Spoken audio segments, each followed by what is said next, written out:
एकादशी व्रतं नाम सर्वपापप्रणाशनं वैकुंठद्वारमायातं तस्यां यत्नं समाचरेत। અર્થાત એકાદશી માત્ર ઉપવાસ નથી, પણ તે મુક્તિનો માર્ગ છે। જે વ્યક્તિ શ્રદ્ધાથી એકાદશીનું વ્રત કરે છે તે વૈકુંઠ પ્રાપ્તિનો અધિકારી બને છે। એકાદશીનો જે મહિમા છે તે કોઈ પણ અન્ય કર્મ કરતાં શ્રેષ્ઠ છે। એકાદશીનું વ્રત રાખવું એવું પવિત્ર છે કે તેમાં શ્રદ્ધા અને સત્વ સાથે મન લગાડો, એ જ યથાર્થ ધર્મ છે। આશય એ છે કે ભગવાન કૃષ્ણ પોતે એકાદશી વ્રતને સર્વોત્તમ માને છે અને ભક્તોને ખાસ કરીને આ દિવસે ઉપવાસ, જપ, ધ્યાન અને ભગવાનના સ્મરણમાં રહેવાનું કહે છે। અશ્વિન માસના શુક્લ પક્ષમાં આવે છે એક અત્યંત વિશેષ એકાદશી, જેને આપણે પાપાકુશા એકાદશી તરીકે ઓળખીએ છીએ। આ એકાદશી મનુષ્યના તમામ પાપોનો નાશ કરે છે અને મનુષ્યને પરમ આધ્યાત્મિક ઉન્નતિ પ્રદાન કરે છે। આ વખતે આ એકાદશી 3 ઓક્ટોબર 2025 શુક્રવારના રોજ આવી રહી છે। ચાતુર્માસના સમયમાં આવતી આ પાપાકુશા એકાદશી મનુષ્યને પોતાના આધ્યાત્મિક જીવનમાં પ્રગતિ કરવાની તક આપે છે। તો ચાલો આજના આ વિડીયોમાં જાણીએ કે આગામી પાપાકુશા એકાદશી કયા દિવસે આવે છે, તેના શુભ મુહૂર્ત કયા છે અને આ એકાદશીનું પારણું કરવાનો સમય કયો રહેશે। તો ચાલો આજનો વિડીયો શરૂ કરીએ। અશ્વિન માસના શુક્લ પક્ષમાં આવતી એકાદશી તિથિ, જેને પાપાકુશા અથવા પાશાકુશા એકાદશી કહેવાય છે, તે આ વખતે 3 ઓક્ટોબર 2025 શુક્રવારના રોજ આવી રહી છે।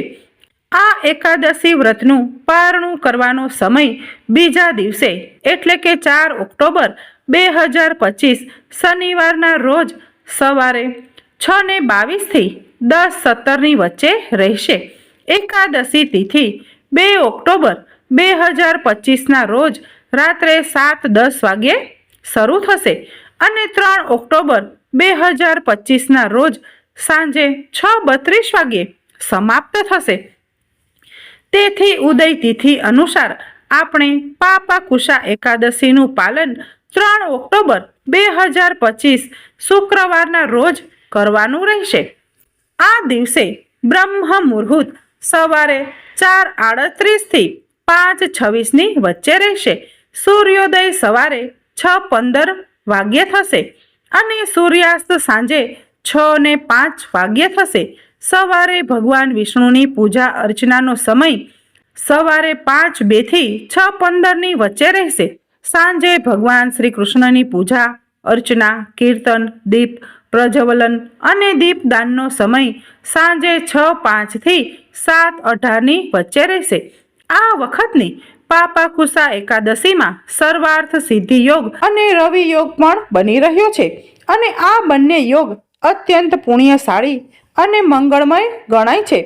સર્વાર્થ સિદ્ધિ યોગ સવારે 6:15 વાગ્યાથી શરૂ થશે અને સવારે 9:34 વાગ્યે સમાપ્ત થશે અને રવિ યોગ પણ આ જ સમયગાળા દરમિયાન રહેશે। આ દિવસે રાહુકાળ સવારે 10:41 થી બપોરે 12:10ની વચ્ચે રહેશે। પાપાકુશા એકાદશીનું સ્થાન આપણા શાસ્ત્રોમાં અત્યંત ગૌરવપૂર્ણ છે।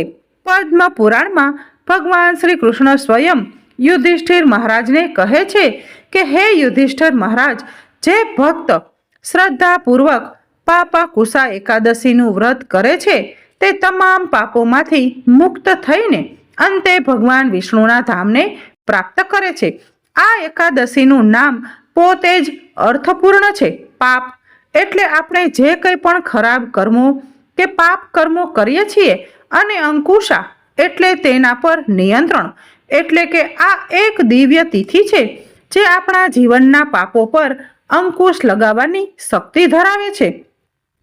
શાસ્ત્રો અનુસાર આ એકાદશીનું પાલન પૂર્વજોના ઉદ્ધાર માટે પણ કરવામાં આવે છે। આ દિવસે સવારે સ્નાન કરીને દાન આપવું અને આ એકાદશી વ્રતનું પૂર્ણ શ્રદ્ધા અને ભક્તિભાવથી પાલન કરવાથી મનુષ્યને અક્ષય ફળની પ્રાપ્તિ થાય છે અને ભગવાન શ્રી વિષ્ણુ અત્યંત પ્રસન્ન થાય છે. તો ચાલો જોઈએ કે પાપાકુસા એકાદશી વ્રતનું પાલન કેવી રીતે કરવું. જ્યારે આપણે એકાદશી વ્રતનું પાલન કરીએ છીએ ત્યારે આપણે શારીરિક અને માનસિક શુદ્ધતા અને પવિત્રતાનું પાલન કરવું જોઈએ. શારીરિક શુદ્ધતા એટલે તે દિવસે સવારે બ્રહ્મ મુહૂર્તમાં ઉઠીને સ્નાન વગેરે કરીને શુદ્ધ થવું, શુદ્ધ વસ્ત્રો ધારણ કરવા અને આખો દિવસ ઉપવાસનું પાલન કરવું. ઉપવાસ દરમિયાન આપણે કોઈ પણ પ્રકારના અનાજનું ભોજન નથી લેવાનું.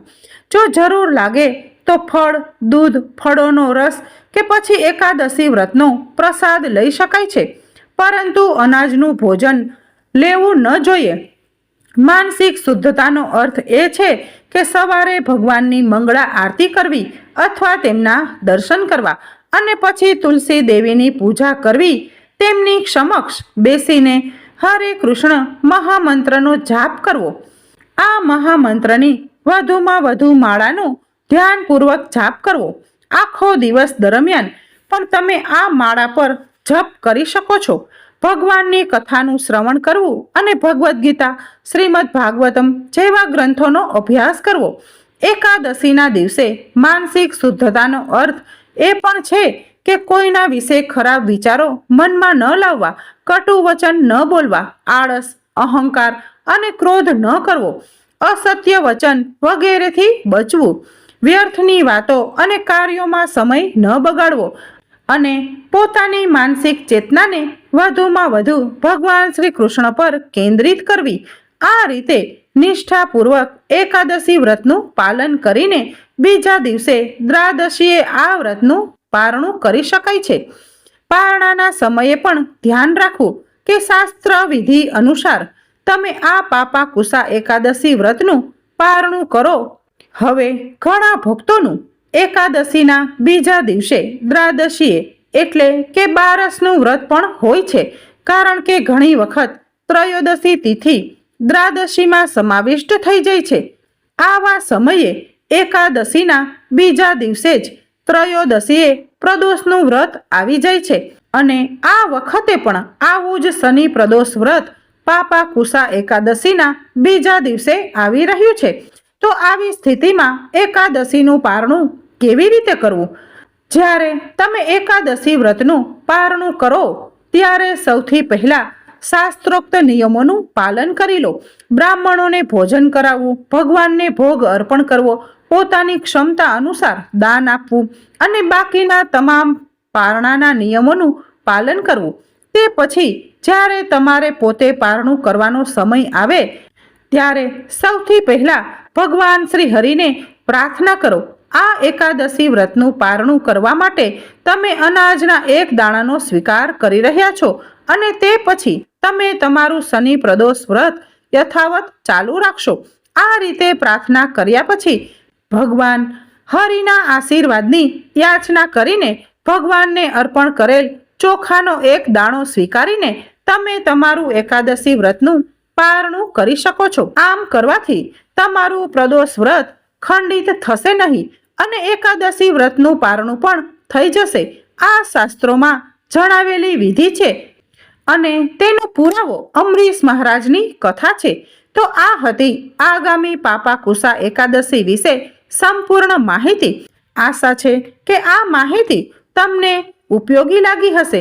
જો એમ હોય તો આ વિડીયોને લાઈક અને વધુમાં વધુ લોકો સાથે શેર કરો, જેથી તેઓને પણ ખબર પડે કે આ વખતે પાપાકુસા એકાદશી કયા દિવસે આવે છે અને તેના શુભ મુહૂર્ત કયા છે. તો ચાલો આગામી પાપાકુસા એકાદશીનું પૂર્ણ શ્રદ્ધા અને નિયમપૂર્વક પાલન કરવાનો પ્રયાસ કરીએ અને પરમ ભગવાન શ્રી વિષ્ણુની વિશેષ કૃપાની યાચના કરીએ. જય શ્રી કૃષ્ણ.